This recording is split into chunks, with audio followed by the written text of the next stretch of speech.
Nation against nation, brother against brother, men so filled.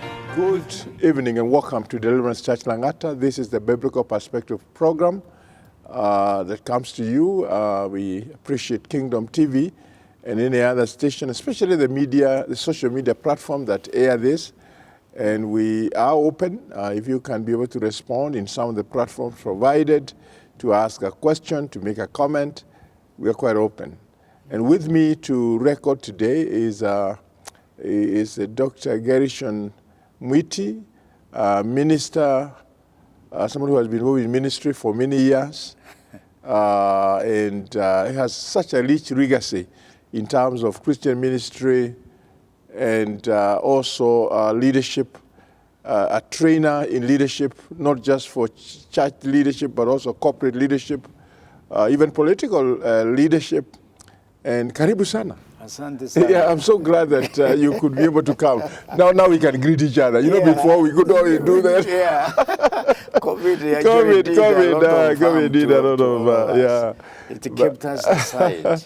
But anyways, here we are. Yeah. We are now, I don't know whether they are counting the number of days towards the election, but we know that elections is getting close by the day. Yeah. And we every one of us needs to, our appeal, what I want us to do today is appeal to Kenyans to understand that elections will come and go, but Kenya remains. Yeah. Now, when you observe everything that's been going on from where you stand, maybe as an opening remark, you are an elder, you have lived through all the administrations. You and I can still remember the founding fathers' administration. Yeah. Because we maybe, some of us were of course younger, you may have been older, but we remember. Yeah. Then we remember the Moi administration, which was very protracted. Yeah. And the Kibaki administration. And now we have the Uhuru administration that is at the tail head, now counting countdown at 81 days. What, in your very, very honest view, has been your impression about the journey we have come? In this discussion about what is around us at this time is a question of freedom. Freedom of choice, freedom to make your own decision according to the freedom that you have within your heart. Freedom without being forced or being influenced by money or by tribal-mindedness or anything of that kind. It is freedom which is yours personal to yourself. Yeah. I think that is a cry, and that is what we should hear and go for. Now, we have had in Kenya a very peaceful nation. We've never had really a war or fighting, apart from small things here and there.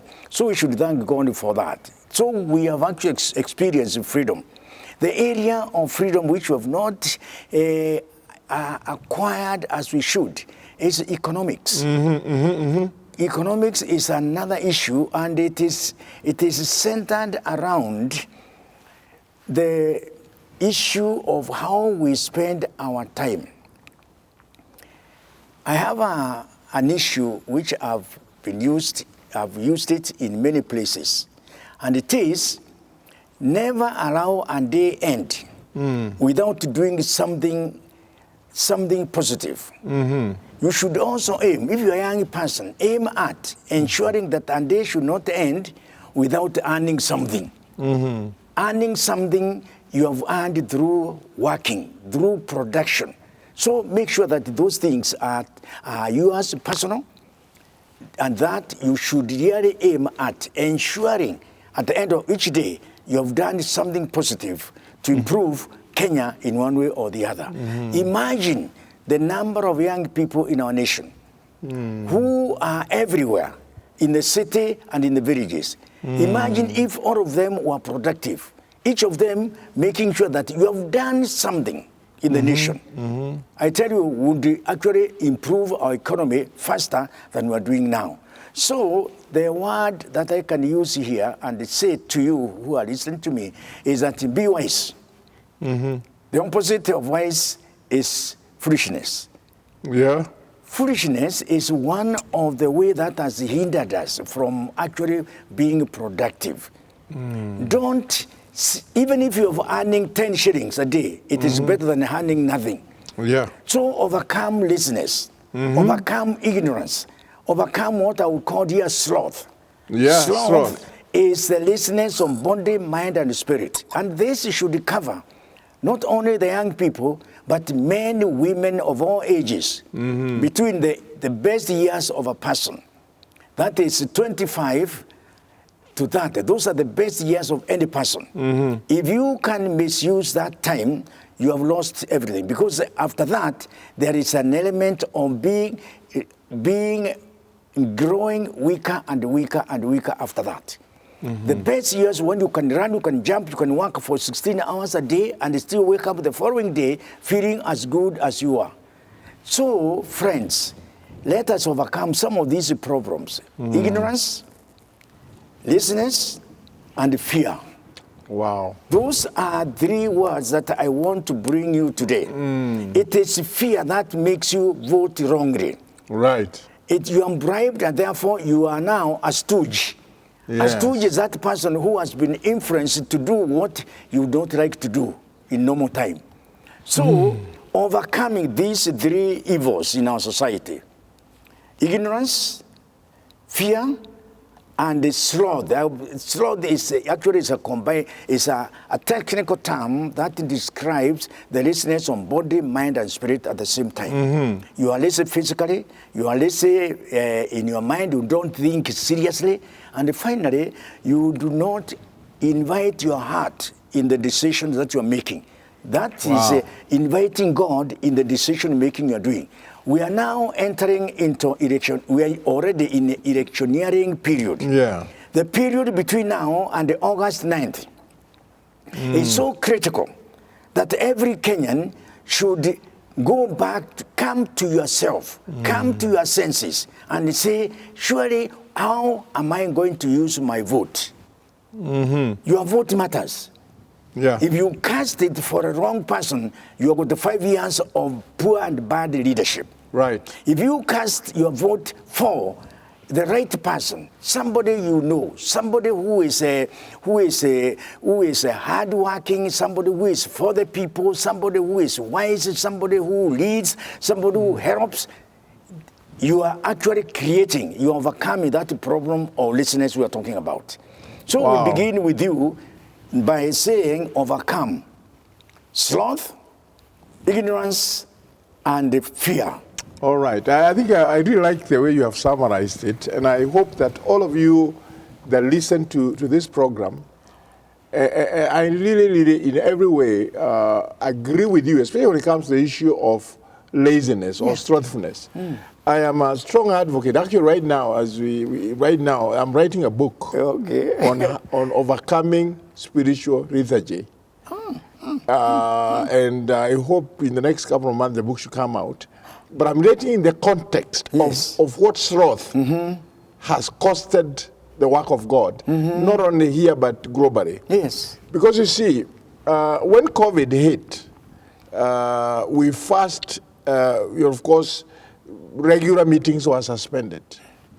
And after the suspension of these meetings, when now the government started opening for people to come, many Christians had already been accustomed to how they can listen to church programs in the comfort of their homes. So coming to church was such a uphill task. And I remember doing a series of sermons about how to conquer spiritual lethargy. And after that, I said, now, there's so much that I have put together, so why don't I write a book? So I am at a very advanced stage of writing this book. But you see, spiritual lethargy has something to do with physical lethargy. Because you know, they got the same. Yeah. And like you're saying about laziness, I usually tell people that laziness is a learned behavior. No one was born lazy. No. So if you are a lazy person, consider, let's agree, you chose to be a lazy person. Yeah. One of the things I have a very serious struggle with Dr. Mwiti over the years, I guess my parents, the manner in which they dealt with us, never allowed us to be lazy. Yeah. Even when going to school, there were certain tasks we were required to do. Growing up, I mean, I didn't grow up to where I enjoyed a lot of luxuries that sometimes people talk about. Yeah. But what I can remember of my parents is they made sure none of us was lazy. Yes. We were told how to go into the farm and do some, till the land. And even or going to school, sometimes there were situations where we were supposed to take milk to where it is weighed for the dairy farmers. But one thing that is very significant I will never forget is when my mom took some order to deliver vegetables and other produce, farm produce, to Kijabi High School. Yeah. And so my brother, older brother, and I were the ones to take those things physically with makeshift things that we used to make and push. And that is what we did for a long time. But I thank God, because that also, you know, I was able now, when also raising my own kids, also ensured that I didn't tolerate any form of behavior where somebody was lazy. And I can tell you without fear of contradiction, when I look at what my kids are doing, all of them, I can say God has been gracious to me, because they applied the principles they saw me apply, and each one of them is now well positioned in their careers, just because of working hard. Yes. And in my dissertation, I say that everybody should maximize the opportunity they have to work. And as we go to this election, one of the things that is disappointing right now is the number of young people who have forsaken any other means of gainful living, and they are going out to those rallies to get handouts from politicians. Handouts that are very temporary, because this will only last so long. Just to interject here, to say that this problem of laziness has its own history. Yeah. The Bible says that if you don't work, don't eat. Even eating you should not eat. In other words, work actually is life. Work is what gives you food to eat, clothes to wear, and all other things that you do. There is a booklet, it's a small book, many people don't think about it. You can get it in any bookshop, called The Things to Do. It's an exercise book in which each day you list down what you should do that day. It doesn't matter who and where. Just when you wake up, write down at least 2 or 3 things that you'll do that day. That was introduced in America, and that is what makes America what it is today. The things to do. If you want to overcome laziness, just get that book. And every morning when you wake up, just write at least 2 or 3 things that you are going to do that day, and you'll see what will happen. Imagine if every Kenyan is doing that. Actually, I do that myself. When I wake up, actually I do it in the evening. Tomorrow, this is what I'm going to do. As a Christian, you must begin with a prayer. I'm going to begin with a humble, simple devotion in my life. You pray, you read the word, and you're guided by all these documents which are available, like the daily bread and other notes. And that is actually the way to go. Imagine, and I'm using this word deliberately, imagine if every Kenyan woke up each day and write down the things that he is going to do. That is the way of overcoming laziness, overcoming sloth, overcoming fear, and overcoming many things. Well, when, you know, one of the things that's very important, and that's sort of the concept that we have adopted as a church, is to train people to understand that no one is in this world purposely, without a purpose. You are not purposeless. But how you plan, and I think that's a psychological aspect, that you can wake up in the morning and have a clear plan of this is what I'm going to to accomplish today. Yes. Now, when we think about the situation we find ourselves in, now we are in a place in which I think it's Andrew Carnegie, a philanthropist, an industrialist, once said, the average person puts only 25% of their energy and ability in their work. The world takes off its heart to those who put more than 50%. The world stands up on its head for those few far between souls that devote 100%. So can you challenge yourself in view of where you are in terms of your work ethics and the way you dispense your duties? Yeah. Because you have to choose to be above average. Don't try to live. You see, one of the most unfortunate things, Dr. Mwiti, we have in this country is that there are people who feel like they have a right than others. And that's why you see, there are people who live as if they look at you and the way you live and they think you owe them. You know, instead of knowing they owe it to themselves. You understand? That they owe it to themselves. Because I usually say, well, as we know, we passed a constitution in 2010, which was promising a lot of things, you know, good sanitary, good housing, good what. But you know, you and I know that even more than 10 years later, we still have people who are living in very, very unhealthy environments. Situations, Because, and I keep telling people, the only time government comes to respond is because there's a crisis. Either of drought, or floods, or maybe some form of calamity that has disadvantaged you. That's when now the government will be willing to come around. But other than that, the only responsibility the government has is to create an environment for you to work. And this is very, very important. Now, you know, to become more deliberate in terms of the things that we are dealing with the political season. Now, if, for example, you go, you attend these rallies that are held by politicians, and you go there for money, which will be given to you. It could be 100 shillings or 200 shillings or whatever. If that is your objective, then you are wrong. The objective should be, I'm going to listen to this person. What are they offering? What are they offering? We have to ask them even a question. You should be given opportunity to ask them, what have you done in the past, which could demonstrate and show that you can be our leaders in the future. We should go there not for money, but for confronting this person who is saying that he is available and ready to lead us. We should not just go there for money, but to ask him difficult questions. This actually add value to this other statement I want to share with you now. Many of you have gone through education, primary, secondary, and even university. I want you to challenge you.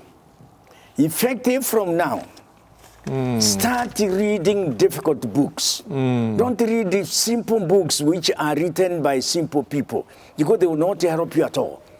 Go for difficult books. They have got a message for you. They will challenge you, they will correct you, they will build you, and they will empower you. Go for that. Such books helps people to think deep and not lightly.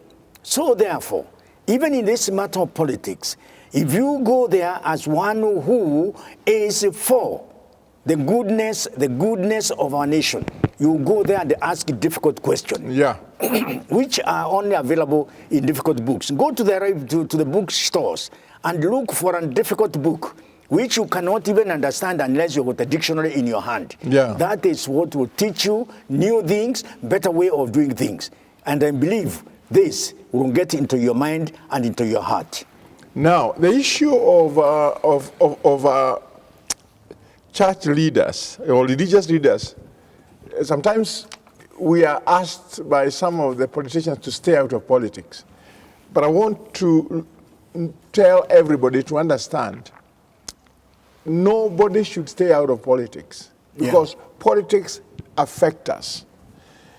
To the average Kenyan struggling to survive under the present circumstances where unemployment is soaring and prices of commodities going up, there's little time to worry about the state of the nation. And Anderson Mwaroma wrote an article in the Standard addressing this issue.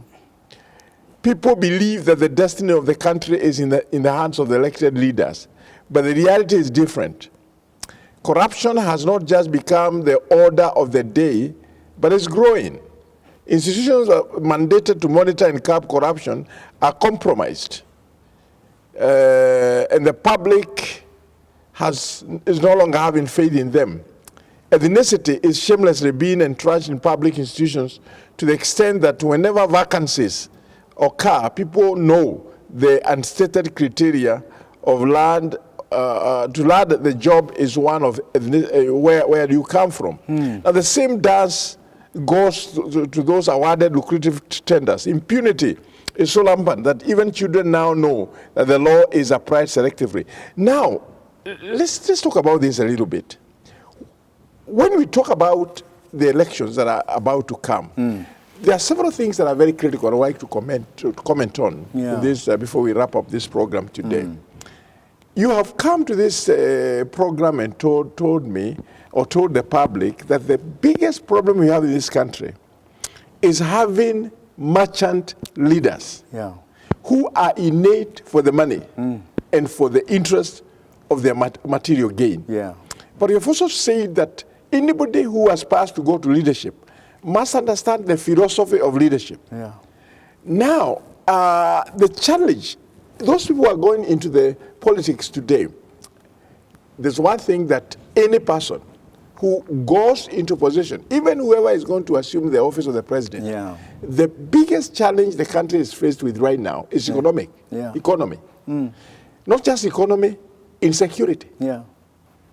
Because I remember just yesterday, I was in a meeting for religious leaders. What we call the Dialogue Reference Group. It brings together all religious leaders and all faiths. And there's a statement they released. I did not wait through to release to be part of the statement because I was engaged elsewhere. But some of the things they raised, and I can be able to share them openly, is the concern of insecurity. So can we, instead of these people who are out there politicking, telling people a lot of, castigating each other, hate speech, attacking your opponent, can you tell Kenyans, just tell Kenyans, what are you planning to do to resolve the economic crisis the country is taking? Can you tell Kenyans, how are you going to address the insecurity challenges that people of Laikipia, Baringo, Lamu, Marsabit, and some of these places are still facing? Because we need leaders who do not think that the only way you win is to attack your opponent, but to say, I think I will do better because this is how I'm going to solve this. What do you think about the kind of politics we have today? Thank you very much for bringing this idea regarding who owns leadership. Leadership has been claimed by two types of people in any country. The lovers of money and pleasure, and those serious men and women who are concerned about the lives of people. That is, their concern is they love their nation and the people in their nation. So if leadership falls under the lovers of money and pleasure, definitely you can rest assured of poverty and insecurity. Insecurity as its origin in feeling that I'm not treated as I should. It is injustices, it's unfairness, and they feel that because this has happened, I've been robbed my rights, whether I'm robbed by my neighbor or by a village or by a location or by a county or a nation. It's that I feel that something belonging to me has gone to someone else. That is where the whole idea of injustices and insecurity originate. Now, above that is these two types of leaders in our leadership. The merchant leaders, these are the lovers of money and pleasure. But among them, there are good ones who can actually help us in our leadership. The other ones are philosophers, the lovers of people and the republic. When the ratio of the two in our elected positions is below or doesn't work the right way, the right way is 70% should be philosophers, lovers of people and the republic. And 30% could be the merchant leaders. Okay. When that ratio is upside down, that is the lovers of money are more in the country than the lovers of money, than the philosophers. The war against poverty, the war against insecurity, the war against corruption cannot be won. We can't win it because the lovers of money have their influence. Their concern is money and nothing else. Right, right. Now, I realize that we are out of time and we need to wrap it up. But Kenyans everywhere, you have an opportunity to evaluate the candidate that you think you're going to give a vote in the month of August, the 9th of August. Is that somebody who is a lover of money and a lover of pressure? Or is it a person who loves people and loves country to the extent that they're willing to go out of the way to come up with strategies of demonstrating that? I've said many times, leadership is a trust between the led and the leader. And I want you to know, if you can be able to change your vote just because of reasonings like tribe or reasoning like party, too bad. Because all you need to do is to evaluate each of the candidates that present themselves and see who is the best person who can be able to who has not, who cannot be said to be just a lover of money and pressure. These are real situations. I want to ask you to pray to close, so we can close this program, but this is a conversation we'll carry on. Okay. Thank you, Lord, for this beautiful time you have given us here. We believe that our audience, our listeners have heard this. This is a time when the decision can be made to revert the way we are going now to the right way of living in this nation. This is a time when we can actually decide to elect the philosophers, lovers of people, or the merchants, lovers of money and pleasure. So help us, Lord, to overcome this problem. Touch our hearts and our minds so that we can think right, act right, and vote right. This we ask in Jesus' name. Amen. Nation against nation, brother against brother, men so filled with